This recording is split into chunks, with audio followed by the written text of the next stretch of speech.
guys. Hey, it's time for another book.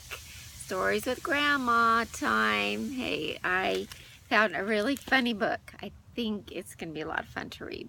So, we'll just get started. It's called Pooh in the Zoo. Are you ready for this one? Okay. Get ready for some laughing. Okay.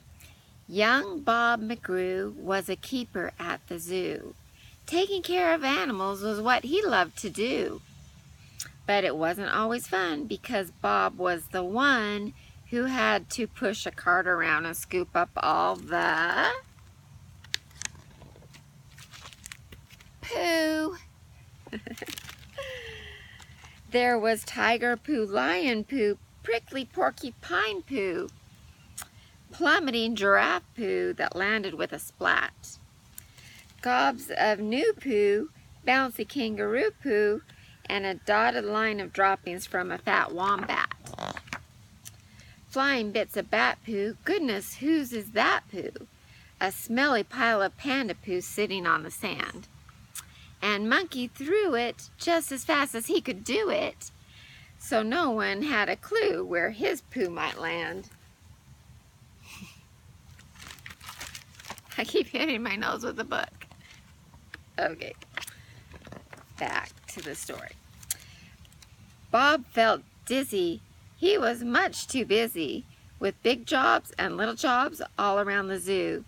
Then he slipped on a banana cleaning up after a iguana, and it ran off in the flippy floppy way iguanas do. The lizard caused hysteria in the zoo cafeteria, climbing on the counters, eating everything he saw. Creamy cakes of every size, pepperoni pie, pizza pies, popsicles, potato chips, and sandwiches galore.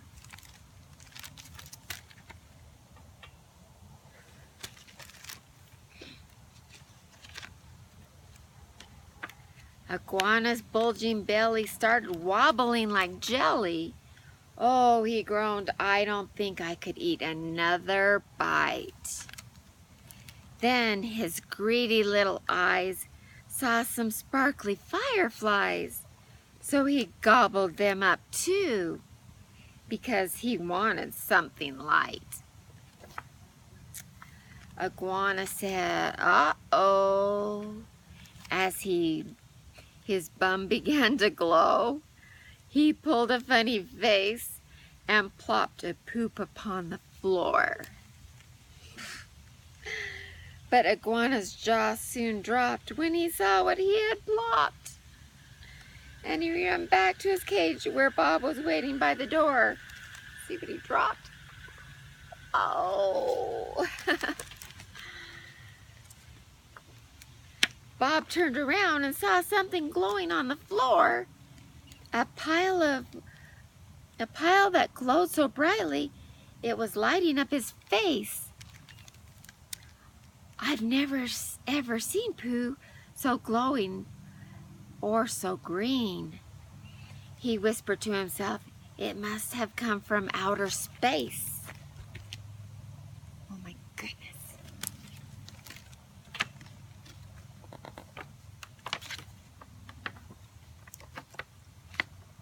Okay. The word soon got around about the strange poo Bob had found, and people flocked to stare at the amazing glowing poo.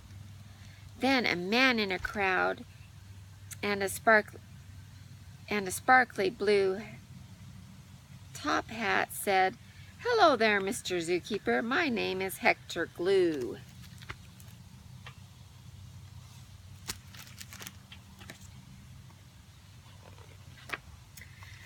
"I'm like you," said Hector. "I'm another poo collector. I collect exotic poo. Oh, I have quite a big selection. I want the world to see how amazing poo can be."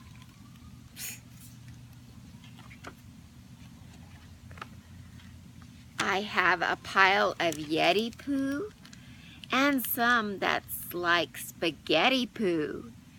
A smoking pile of dragon poo. It's very hard to find. A mammoth poo in ice. Oh, and this one's very nice. It's a massive pile of poo that's from a dinosaur's behind. I've got huge poo, tiny poo, dusty poo, and shiny poo. Every kind of poo that you could ever wish to see.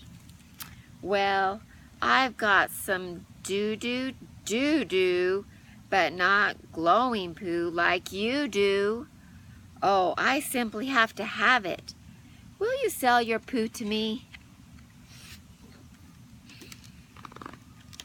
So Bob sold the poo to Happy Hector Glue, and he spent all the money on a robot pooper scooper. And it rolls around the zoo, and it picks up all the poo. And for Bob and all the animals, life is simply super duper. Super duper. Well, I think that's the last page. That was a pretty awesome story about poo. I hope you liked it, and anyway, I think we all know what we're supposed to do with poo, right? Yeah, we're supposed to flush it. I love you guys. Have a good night.